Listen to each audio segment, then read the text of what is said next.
الحمد لله رب العالمين والصلاة والسلام على سيدنا ومولانا محمد وعلى آله وصحبه وعلى من تبعهم بإحسان إلى يوم الدين. أما بعد، فقد قال الله تبارك وتعالى في كلامه المجيد والفرقان الحميد: أعوذ بالله من الشيطان الرجيم. بسم الله الرحمن الرحيم. وما من دابة في الأرض إلا على الله رزقها ويعلم مستقرها ومستودعها كل في كتاب مبين. وهو الذي خلق السماوات والأرض في 6 أيام وكان عرشه على الماء لِيَبْلُوَكُمْ أَيُّكُمْ أَحْسَنُ عَمَلًا. صدق اللہ العظیم. بزرگان محترم، جن آیات کی آپ کے سامنے تلاوت کی گئی ہے، ان آیات میں اللہ تبارک و تعالی نے بڑے اہم مضمون کو ذکر فرمایا ہے، اور وہ مضمون یہ ہے کہ کائنات میں بسنے والی ہر مخلوق کی روزی کی ذمہ داری اللہ تبارک و تعالی نے اپنے اوپر لی ہے. انسان ہو، چرند ہو، پرند ہو، حشرات الارض ہو، کیڑے مکوڑے ہو، جتنی بھی مخلوق اللہ تبارک و تعالی نے پیدا فرمائی ہے، سمندر کی جتنی مخلوق ہے، ساری مخلوق کی روزی کی ذمہ داری اللہ تبارک و تعالی نے اپنے اوپر لی ہے. وما من دابۃ فی الارض الا علی اللہ رزقها. زمین میں کوئی دابہ، کوئی چوپایا، کوئی حیوان ایسا نہیں ہے مگر اس کی روزی کی ذمہ داری اللہ پر ہے. قرآن مجید میں اللہ تبارک و تعالی ایک جگہ پر فرماتے ہیں: وَفِي السَّمَاءِ رِزْقُكُمْ وَمَا تُوعَدُونَ. آسمانوں میں تمہارا رزق ہے اور جو کچھ تم سے وعدے کیے جاتے ہیں وہ سارے آسمانوں میں ہیں. آج انسان پریشان ہے لیکن فیصلے آسمان سے ہوتے ہیں. آج انسان پریشان ہے لیکن روزی کے فیصلے آسمان سے ہوتے ہیں. چیزوں کا بھاؤ اترنا، چڑھنا، مہنگائی کا ہونا اور سستی چیزیں ہونا، یہ سارے فیصلے اللہ تبارک و تعالی آسمان سے فرماتے ہیں. ایک حدیث کے اندر نبی اکرم صلی اللہ علیہ وسلم کے پاس بعض حضرات صحابہ آئے تھے اور عرض کیا کہ اللہ کے رسول، ہمارے لیے یہ چیزوں کا بھاؤ متعین کر دیجئے، ہمارے لیے یہ چیزوں کا بھاؤ متعین کر دیجئے.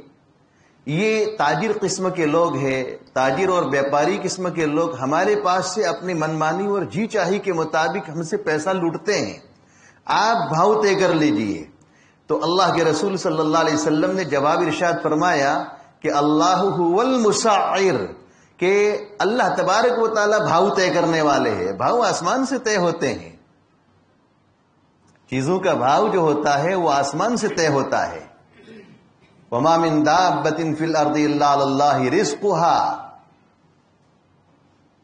زمین کے اندر بسنے والی کوئی مخلوق ایسی نہیں ہے مگر اس کی روزی کی ذمہ داری اللہ نے اپنے اوپر لی ہے. آسمانوں میں تمہارا رزق ہے اور وہ چیزیں ہیں جس کا تم سے وعدہ کیا جاتا ہے. لیکن اللہ تبارک و تعالی نے اپنے اوپر روزی کی ذمہ داری لی ہے بندوں کے لیے.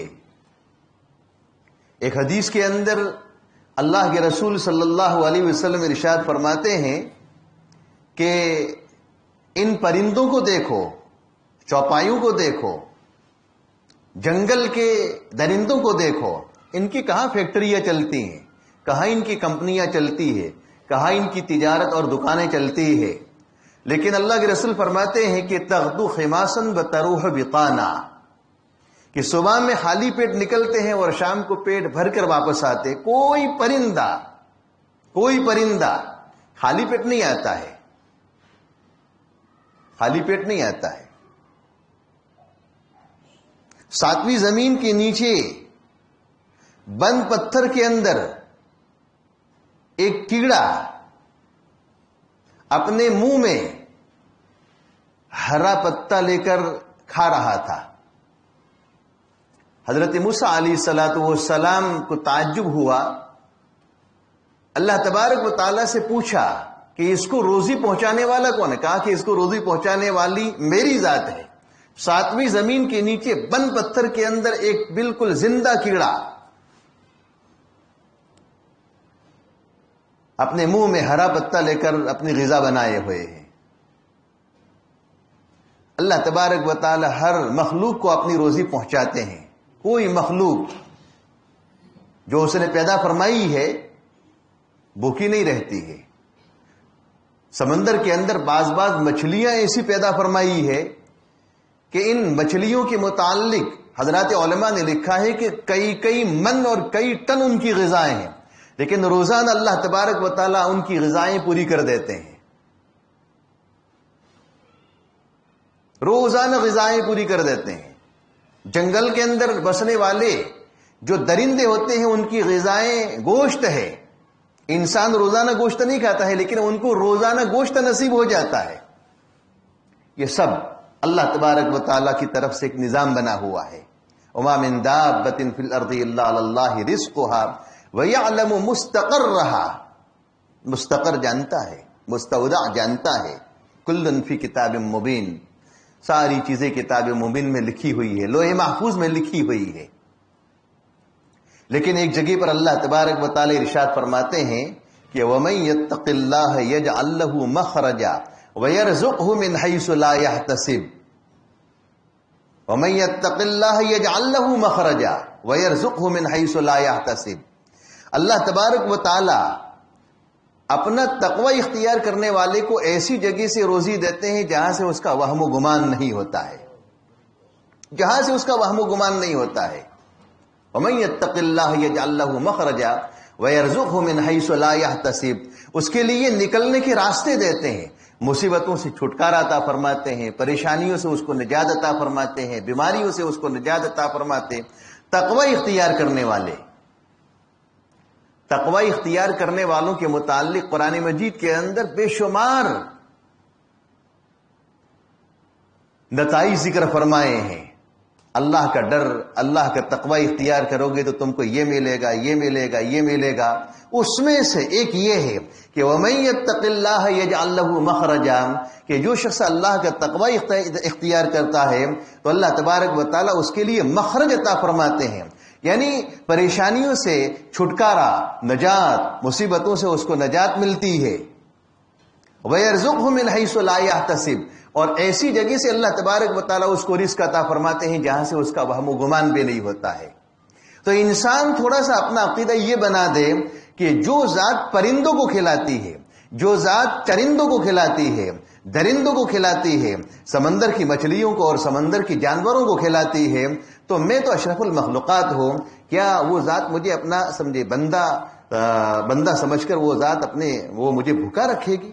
ہرگز نہیں. اللہ تبارک و تعالی ہر بندے کو اس کی روزی پہنچانے. ہاں پھر بندوں میں جو فرقی مراتب ہوتے ہیں، کسی آدمی کو روزانہ گوشت نصیب ہوتا ہے اور کسی کو یہ کیا ہے روزانہ دال چاول نصیب ہوتا ہے، کسی کو عزت کی روزی ملتی ہے، کسی کو مانگ کر ملتی ہے، لیکن کوئی بھوکا نہیں رہتا ہے. بات سمجھ میں آ رہی ہے کیا کہہ رہا ہوں؟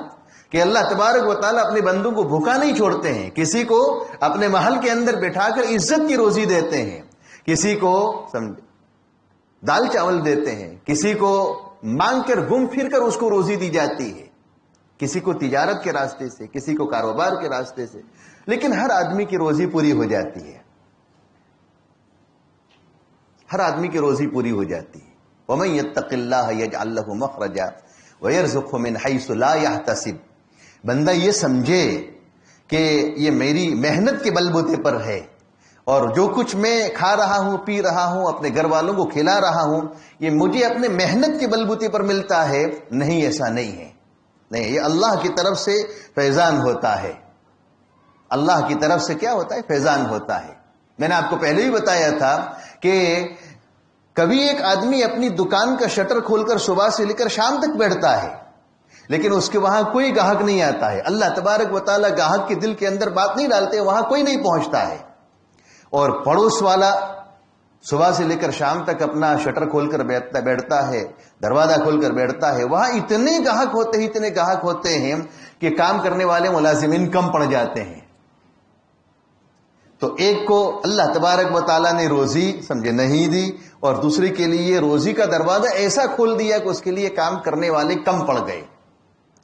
پھر آدمی کیا سوچتا ہے کہ میں تو اوریجنل چیز بیچتا ہوں, میرے یہاں تو ساری چیزیں اوریجنل ہوتی ہے, اور میرے یہاں گاہک کیوں نہیں ہے؟ اس کے وہاں تو اتنے سارے گاہک کے کام کرنے والے کم پڑ گئے. ایسا لگتا ہے کہ 2 نمبر کا مال بیچتا ہوگا, ایسا لگتا ہے کہ 2 نمبر کا مال بیچتا ہوگا, سستا مال بیچتا ہوگا. ایسا لگتا ہے کہ کہیں چوری کا مال لایا ہوگا, اس طریقے سے وہ مال سستے داموں میں لوگوں کو بیچتا ہوگا. طرح طرح کے خیالات اور طرح طرح کے وہم و گمان کے اندر آدمی مبتلا ہو جاتا ہے. ارے اللہ کے بندے, تجھے یہ وہم و گمان کے اندر مبتلا ہونے کی ضرورت کیا ہے؟ تجھے ضرورت کیا ہے؟ تو کون درمیان میں ٹانگ اڑانے والا ہے؟ اللہ نے اس کے لیے روزی کا دروازہ کھول دیا ہے. اللہ نے اس کے لیے کیا ہے؟ روزی کا دروازہ کھول دیا ہے. لیکن بندہ کیا سمجھتا ہے؟ طرح طرح کے سمجھے گمان کرتا ہے, طرح طرح کے فیصلے کرتا ہے کہ میرے یہاں تو بہت اصل مال ہوتا ہے اور بالکل اوریجنل میں تو چیزیں بیچتا ہوں. ایسا لگتا ہے کہ اس کے وہاں کیا ہوگا؟ ڈپلیکیٹ مال آتا ہوگا اور سستے داموں میں بیچتا ہوگا, اس لیے لوگ وہاں زیادہ آتے ہیں, گاہک زیادہ آتے ہیں. اس طریقے کے گمان کے اندر آدمی مبتلا ہو جاتا ہے. اس کو حسد کہتے ہیں. حسد کے ذریعے آدمی کوئی آگے نہیں بڑھتا ہے. حسد جو ہوتا ہے نا, وہ حسد آدمی کی نیکیوں کو بھی کھا جاتا ہے. حسد کی وجہ سے آدمی کی نیکیاں بھی ختم ہو جاتی ہے. الحسد ان الحسد یاکل الحسنات کما تاکل النار الحطب, کہ حسد آدمی کی نیکیوں کو اس طریقے سے کھا جاتا ہے جس طریقے سے سوکھی لکڑی کو آگ کھا جاتی ہے. سوکھی لکڑی ہوتی ہے, آگ کیسے اس کو ختم کر دیتی ہے؟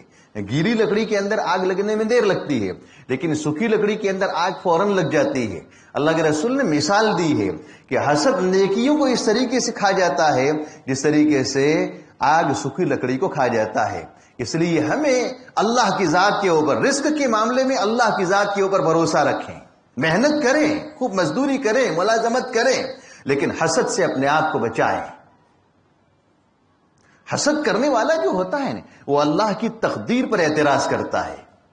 حسد کرنے والا جو ہوتا ہے وہ اللہ کی تقدیر پر اعتراض کرتا ہے کہ اس کے وہاں گاہک کیوں جاتے ہیں اور اس کے وہاں اتنی بکری کیوں ہوتی ہے, حالانکہ دکان میں بھی کھولتا ہوں, مجھے کیوں نہیں ملتا ہے, مجھے کیوں سمجھے, مجھے گاہک میرے پاس کیوں نہیں آتے ہیں. تو حسد کرنے والا اللہ کے فیصلے پر, اللہ کی تقدیر پر اعتراض کرتا ہے, اور اللہ کے فیصلے اور اللہ کی تقدیر کے اوپر اعتراض کرنے کا حق کسی کو نہیں ہے. کوئی نہیں کر سکتا ہے حسد کرنے, کسی کو حق نہیں ہے. وہ اللہ کا فیصلہ ہے. کسی کو نوازے, کسی کو محروم رکھے, کسی کو مشقتوں میں رکھے, کسی کو آسائشوں میں رکھے, یہ سب اللہ کے فیصلے ہیں. اپنے آپ کو حسد سے بچائیں, اخلاص پیدا کریں ہر معاملے میں, چاہے اخروی معاملہ ہو, آخرت کا معاملہ ہو, دنیا کا معاملہ ہو, ہر معاملے میں اپنے آپ کو حسد سے بچائے. روزی کے فیصلے اللہ کی طرف سے ہوتے ہیں. نحن قسمنا بینہم معیشتہم, ہم نے ان کی معیشت کو اور ان کی روزی کو ان کے درمیان تقسیم کر لیا ہے. یہ اللہ تعالیٰ فرماتے ہیں, نحن قسمنا بینہم معیشتہم, ہم نے ان کی روزی ان کے درمیان تقسیم کر لی ہے. اور جب آدمی اللہ کا تقوی اختیار کرتا ہے نا, اللہ کا تقوی اختیار کرتا ہے, تو اللہ تبارک و تعالیٰ آٹومیٹک اس کے لیے روزی کے راستے کھول دیتے ہیں. اور جہاں حسد کے اندر مبتلا ہوتا ہے تو پھر طرح طرح کی بیماریوں میں مبتلا ہوتا ہے. اس کا جسم اور ظاہری جسم بھی بیماریوں کے اندر مبتلا ہوتا ہے, اور اس کی روح بھی بیمار ہو جاتی ہے, روحانی بھی سمجھے اس کو مرض لاحق ہو جاتا ہے. ہر وقت وہ ٹینشن میں رہتا ہے, ہر وقت وہ فکر میں رہتا ہے, اپنے مد مقابل کو گرانے کی فکر میں رہتا ہے کہ کس طریقے سے اپنے مد مقابل کو گراؤں. ٹینشن میں رہتا ہے یہ شخص. اپنی ذات کو ایسا بنائیں کہ جس سے اللہ کے دوسرے بندے محفوظ رہیں، ہماری ذات سے کسی کو تکلیف نہ پہنچے. ہماری ذات سے ہر آدمی یہ طے کر لے، یہ پختہ ارادہ کر لے کہ میری ذات سے کسی کو تکلیف نہ پہنچے. میں اپنے آپ کو ایسا بنا لوں کہ میری ذات سے دوسروں کو تکلیف نہ پہنچے. نبی اکرم صلی اللہ علیہ وسلم سے بڑا متقی کون ہو سکتا ہے؟ امام المتقین تھے، امام الانبیاء تھے، امام الرسل تھے، خاتم النبیین تھے. اور گھر کا معاملہ جو ہوتا ہے تو گھر میں اگر کسی ایک دوسرے کو گھر کے افراد سے تکلیف پہنچے تو سمجھے لوگ اس کو برداشت کر لیتے ہیں.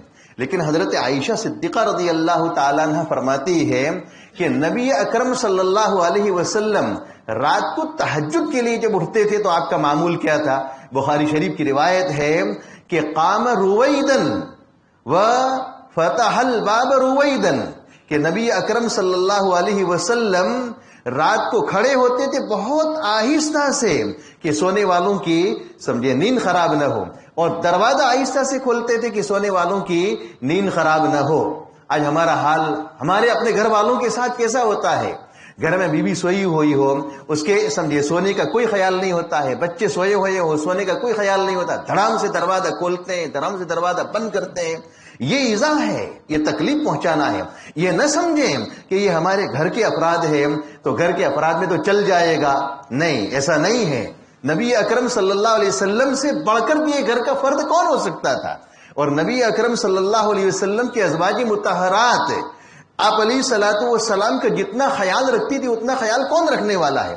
لیکن اس کے باوجود بھی نبی اکرم صلی اللہ علیہ وسلم کیا فرماتے ہیں؟ حضرت عائشہ فرماتی ہے کہ قام رویدن و فتح الباب رویدن، آپ علیہ الصلوۃ والسلام بہت نرمی سے کھڑے ہوتے تھے اور بہت نرمی سے دروازہ بند فرماتے تھے. یہ آپ کا معمول تھا. آپ علیہ الصلوۃ والسلام کی تعلیمات اسوہ ہے، نمونہ ہے. لقد كان لكم في رسول الله اسوة حسنة لمن كان يرجو الله واليوم الآخر وذكر الله كثيرا. اللہ کے رسول صلی اللہ علیہ وسلم کی زندگی ہمارے لیے اسوہ ہے، نمونہ ہے. اسوہ ہے، نمونہ ہے، آئیڈیل ہے.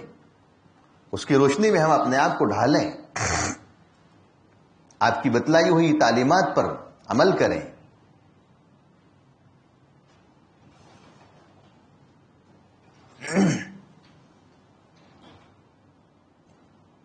ایک واقعہ لکھا ہے، بڑا عجیب و غریب واقعہ ہے کہ جب اللہ کا تقوی اختیار کرتا ہے بندہ، تقوی کسے کہتے ہیں؟ تقوی کہتے ہیں ایک لفظ میں اس کی تعریف یہ سمجھے کہ رب چاہی زندگی گزارنا، من چاہی زندگی چھوڑ کر، من چاہی زندگی چھوڑ کر رب چاہی زندگی گزارنا.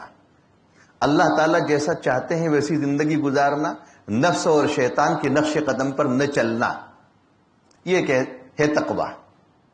اس کو آپ یہ کہہ سکتے ہیں کہ اللہ کو جو کام اور جس طریقے سے کام پسند ہے اس طریقے سے کام کرنا، اللہ تبارک و تعالیٰ کے سامنے پیشی کا ہمیشہ جو ہے لحاظ رکھنا. کل قیامت کے دن مجھے اللہ کے وہاں پیش ہونا ہے. وَمَن يَتَّقِ اللَّهَ يَجْعَلْ لَهُ مَخْرَجًا، جو شخص اللہ کا تقوی اختیار کرتا ہے تو اس کے لیے اللہ تعالیٰ چھٹکارے عطا فرماتے ہیں، مصیبتوں سے، پریشانیوں سے، گناہوں سے چھٹکارا عطا فرماتے ہیں. پھر گناہوں کے راستے ہموار ہونے کے باوجود بھی وہ بندہ گناہ کے اندر ملوث نہیں ہوتا ہے. گناہ کا راستہ ہموار ہونے کے باوجود بھی وہ بندہ گناہ کے اندر ملوث نہیں ہوتا ہے. حضرت عمر رضی اللہ تعالیٰ عنہ کے زمانے میں ایک نوجوان تھا، بڑا متقی، پرہیزگار، اللہ والا. مسجد نبی میں رات کو عشاء کی نماز کے لیے وہ نوجوان آیا کرتا تھا.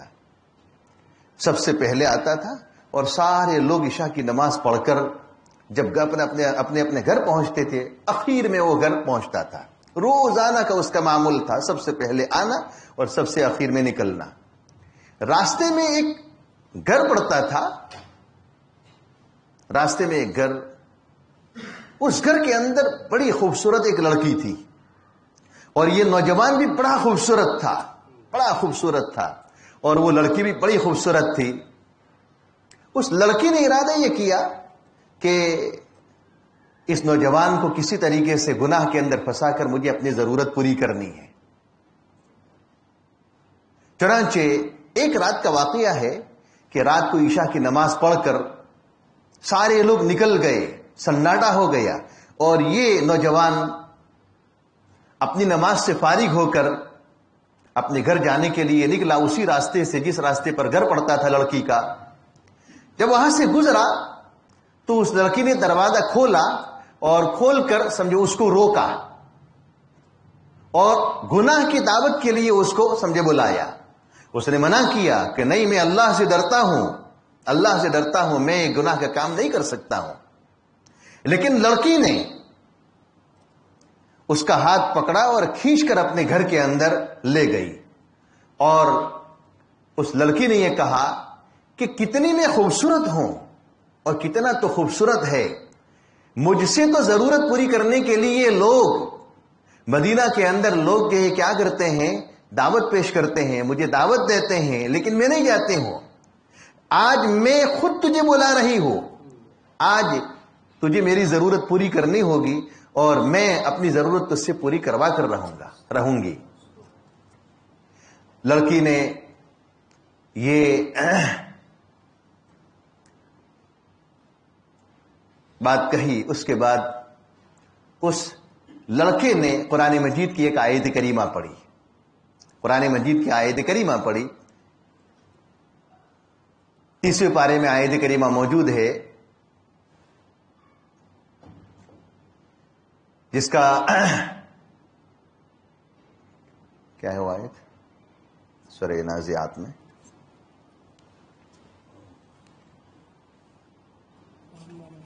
وَأَمَّا مَنْ خَافَ مَقَامَ رَبِّهِ وَنَهَى النَّفْسَ عَنِ الْهَوَىٰ فَإِنَّ الْجَنَّةَ هِيَ الْمَأْوَىٰ۔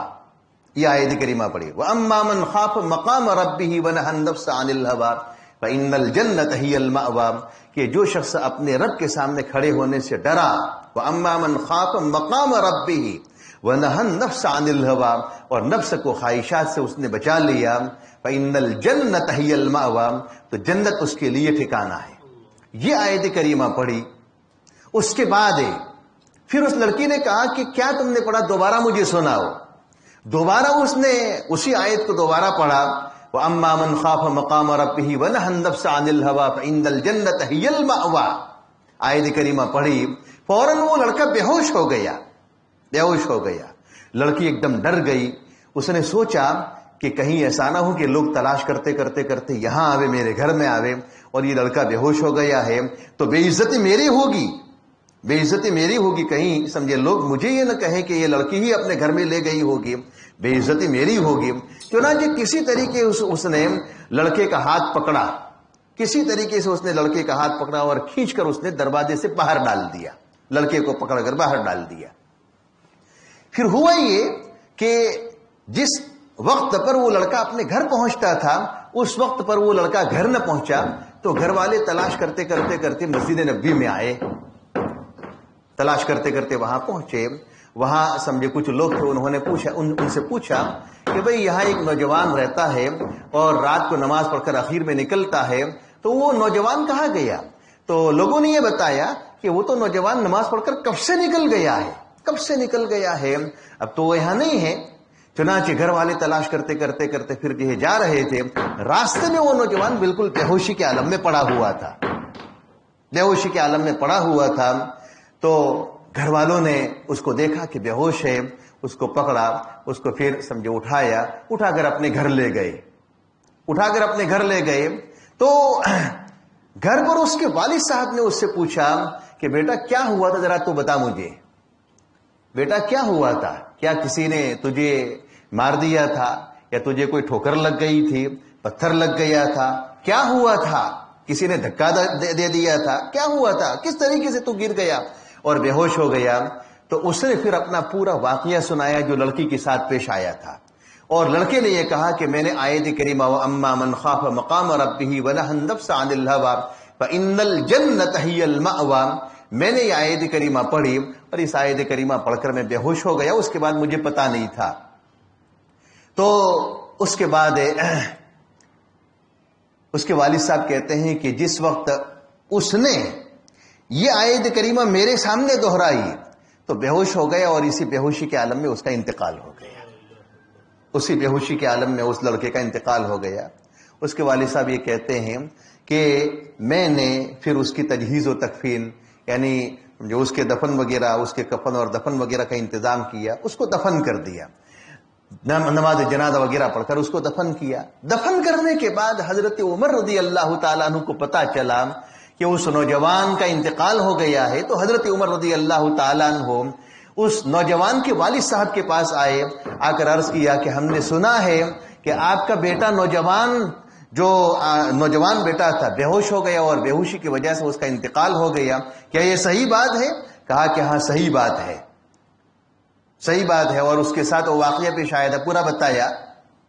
تو حضرت عمر رضی اللہ تعالیٰ عنہ نے فرمایا کہ مجھے آپ کی اس نوجوان بیٹے کی قبر پر لے چلو، میں اس کی قبر پر جانا چاہتا ہوں۔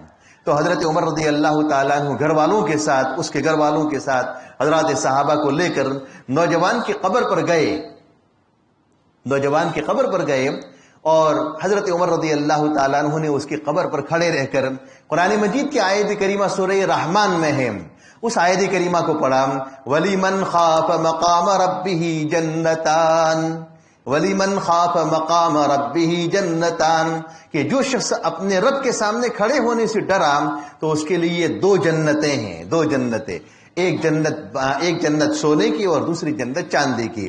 یہ آیت کریمہ اس کی قبر پر کھڑے رہ کر پڑھا تو اندر سے آواز آئی، اور حضرات صحابہ کہتے ہیں کہ ہم نے آواز کو سنا، ہم گواہ ہیں، اندر سے آواز آئی کہ جی ہاں، اللہ تبارک و تعالیٰ نے میرے لیے دو جنتیں پیدا کر دی ہے، ایک جنت کیا ہے؟ ایک جنت سونے کی اور دوسری جنت چاندی کی ہے۔ میں تو بتانا یہ چاہتا ہوں اس واقعے سے کہ جو شخص اللہ کا تقوی اختیار کرتا ہے، یجعل لہ مخرجا ومن یتق اللہ یجعل لہ مخرجا، جو شخص اللہ کا تقوی اختیار کرتا ہے تو اللہ تبارک و تعالی اس کے لیے چھٹکارے عطا فرماتے ہیں۔ گناہوں کے اندر ملوث ہونے کے باوجود گناہ کے کرنے کے لیے آدمی کا راستہ بالکل ہموار ہے، اس کے باوجود بھی اللہ تبارک و تعالی کیا کرتے ہیں؟ اس کو گناہوں سے چھٹکارا عطا فرما دیتے ہیں۔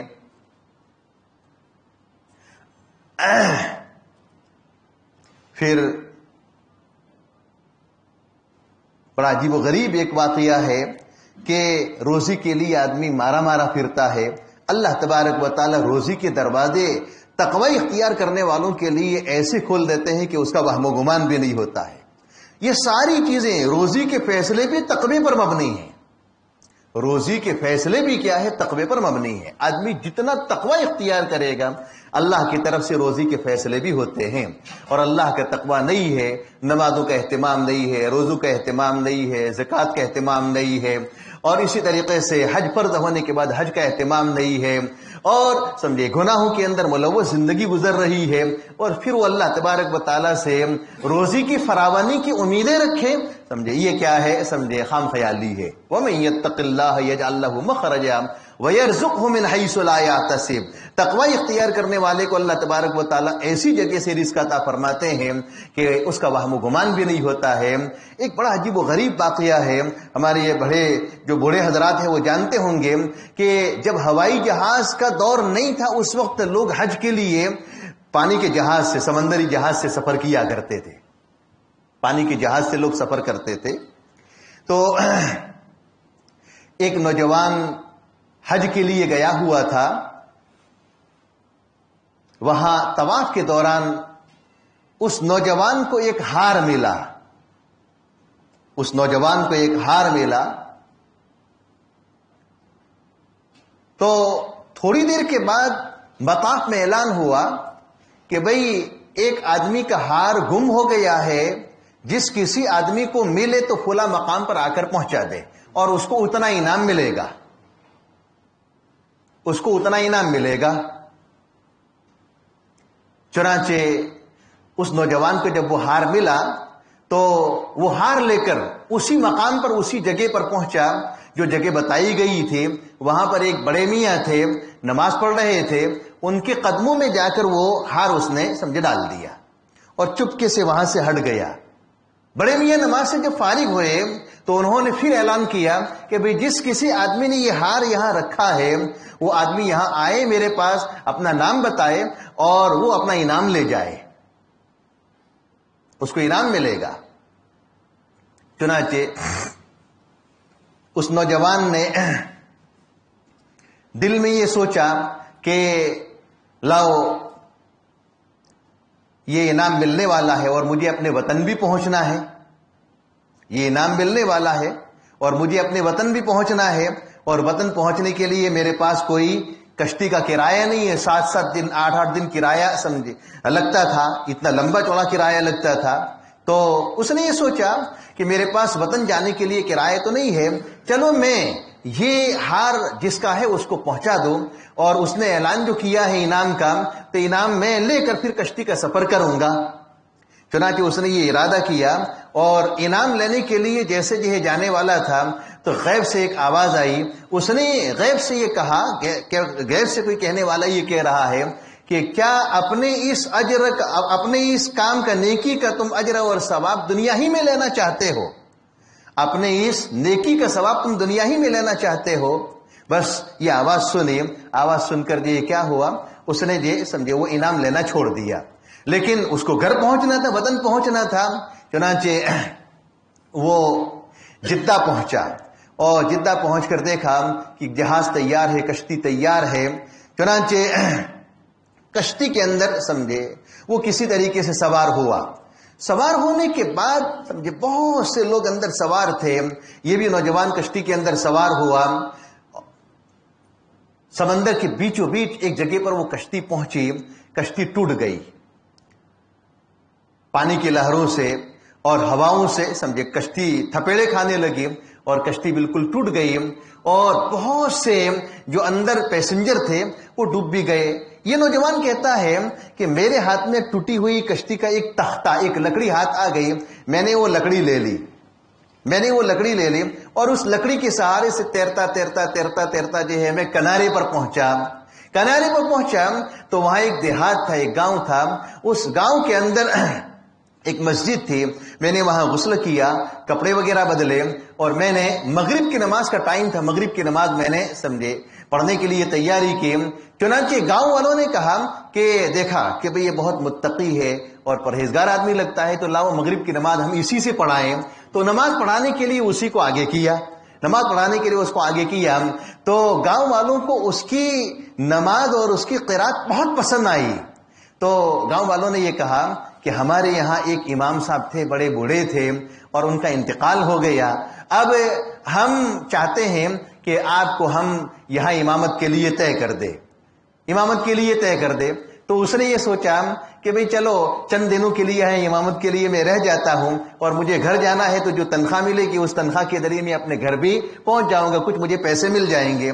چند دن کے لیے اس نے امامت کی، لوگوں کو اس کی امامت بہت پسند آئی، بہت اچھا پڑھنے والا وہ لڑکا تھا۔ تو لوگوں نے پھر آپس میں مشورہ کیا کہ بھئی اتنا اچھا متقی اور پرہیزگار امام ہمیں ملا ہے، پتہ نہیں یہ کہیں چلا نہ جاوے، بھاگ نہ جاوے، اس لیے اس کے لیے پاؤں باندھنے کے لیے کچھ کرو، اس کا پاؤں باندھ دو۔ تو لوگوں نے پھر سوچا کہ کیا کرنا چاہیے، لوگوں نے سوچ کر جو ہے مشورے سے طے کیا کہ بھئی اس کی شادی کروا دو۔ شادی کہاں کروائیں؟ کہا گاؤں میں ایک لڑکی ہے بہت خوبصورت اور بہت نیک متقی اور پرہیزگار لڑکی ہے، تو سمجھے اس لڑکی کے ساتھ ہم نکاح کروائیں۔ کون لڑکی تھی؟ وہ امام صاحب کی لڑکی تھی، جس امام صاحب کا انتقال ہوا تھا ان کی لڑکی تھی۔ چنانچہ سمجھے یہ اس لڑکی کے ساتھ نکاح ہو گیا۔ نکاح کے بعد جب رخصتی ہوئی، اور رخصتی کے بعد جب وہ لڑکا جو ہے مکان کے اندر، گھر کے اندر داخل ہو رہا تھا، دروازے میں قدم رکھا اور ایک دم وہ پیچھے ہٹ گیا، تو لڑکی ایک دم چونک گئی۔ اس نے آگے بڑھ کر اپنے شوہر سے کہا کہ ذرا بتائیں کیا میں آپ کو پسند نہیں ہوں؟ آپ بتائیں ذرا میں پسند نہیں ہوں کیا؟ اگر میں آپ کو پسند نہیں ہوں تو یہ تو اللہ کا فیصلہ ہے، کچھ نہیں سمجھے، یہ تو یہ تقدیر کا جوڑا ہے، اور یہ 1-2 دن کی بات نہیں، یہ تو ہمیشہ کی بات ہے۔ اگر پسند نہیں ہو تو کچھ نہیں، آپ مجھے طلاق دے دیجئے، میں اپنا راستہ اختیار کر لیں گے، آپ اپنا راستہ اختیار کر لیجئے۔ تو وہ نوجوان دھاڑے مار کر رونے لگا۔ اس نے کہا کہ کچھ تو بتاؤ۔ تو اس نوجوان نے پھر کہا کہ تمہارے گلے کے اندر یہ ہار میں نے جو دیکھا ہے، اس ہار کو دیکھ کر مجھے جو ہے رونا آ گیا ہے۔ تمہارے گلے کے اندر یہ ہار میں نے جو دیکھا ہے، وہ ہار دیکھ کر مجھے رونا آ گیا ہے۔ کہا کہ کیا ہے؟ کہا کہ میں حج کے لیے گیا تھا، تو اس حج کے موقع پر مجھے مطاف کے اندر سے یہ ہار ملا تھا۔ پھر کسی نے اعلان کیا تھا کہ بھئی جس کسی آدمی کو میرا یہ ہار ملا ہو تو وہ ہار مجھے پہنچا دے اور اتنا انعام ملے گا۔ چنانچہ مجھے ہار ملا اور میں نے ہار پہنچا دیا تھا، لیکن میں نے انعام لینے کے بجائے اللہ کے لیے وہ کام میں نے کر دیا تھا، میں نے اس پر کوئی انعام نہیں لیا تھا۔ مجھے یہ ہار دیکھ کر جو ہے رونا آ گیا۔ پھر وہ لڑکا کہتا ہے کہ اللہ کا تقوی جو شخص اختیار کرتا ہے، میں نے اللہ کے لیے وہ کام کیا تھا، میں نے اللہ کو راضی کرنے کے لیے وہ کام کیا تھا۔ غیب سے آواز آئی تھی اور غیب کی آواز پر میں نے دنیا کے اندر اجر اور دنیا کے اندر اس کا بدلہ نہیں لیا تھا، میں نے آخرت کے لیے بدلہ وہ رکھا تھا۔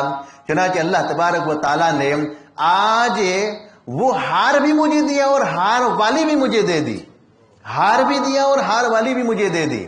پھر وہ لڑکی کہتی ہے کہ دیکھو اس سے بڑی بات میں سناؤ، اس سے بڑی بات یہ ہے کہ آپ مجھے کیسے ملے ہو، بتاؤ کہ جس وقت یہ ہار گم ہوا تھا اور ہار جب آپ نے میرے والد صاحب کو لا کر دیا تھا، ہار میرے والد صاحب کو آپ نے لا کر مجھے دیا تھا، تو میرے والد صاحب نے مقام ابراہیم کے پاس کھڑے رہ کر اللہ سے دعا کی تھی کہ پروردگار عالم میری لڑکی کا رشتہ ایسے لڑکے سے طے کروانا جو نیک متقی اور پرہیزگار ہو، تجھ سے ڈرنے والا ہو۔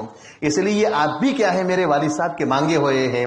بہرحال میں تو عرض ہی کر رہا تھا کہ وَمَن يَتَّقِ اللَّهَ يَجْعَل لَّهُ مَخْرَجًا وَيَرْزُقْهُ مِنْ حَيْثُ لَا يَحْتَسِبُ۔ اللہ تعالیٰ کا تقوی اختیار کرتا ہے تو اللہ تبارک و تعالیٰ اس کے لیے گناہوں سے چھٹکارا عطا فرماتے ہیں، مصیبتوں سے نجات عطا فرماتے ہیں، اور ایسی جگہ سے اس کو رزق عطا فرماتے ہیں کہ جہاں سے اس کا وہم و گمان بھی نہیں ہوتا ہے۔ اس لیے روزی کے بعد میں اللہ کی تقدیر پر، اللہ کے فیصلے پر راضی رہیں اور کسی کے ساتھ حسد نہ کریں، کسی کے ساتھ جو ہے بدگمانی کا معاملہ نہ کریں، اور اللہ کی طرف سے ملنے والی روزی کے اوپر قناعت کریں۔ آج ہمارا بہت بڑا مرض یہ ہوتا ہے کہ ہم ایک دوسرے کے ساتھ حسد کے اندر مبتلا ہو جاتے ہیں، اس کی وجہ سے ہم دنیا بھی برباد کرتے ہیں، آخرت بھی برباد کرتے ہیں۔ اللہ تبارک و تعالیٰ کہی ہوئی بات کے اوپر ہم سب کو عمل کرنے کی نیک توفیق عطا فرمائے۔ وآخر دعوانا ان الحمد للہ رب العالمین۔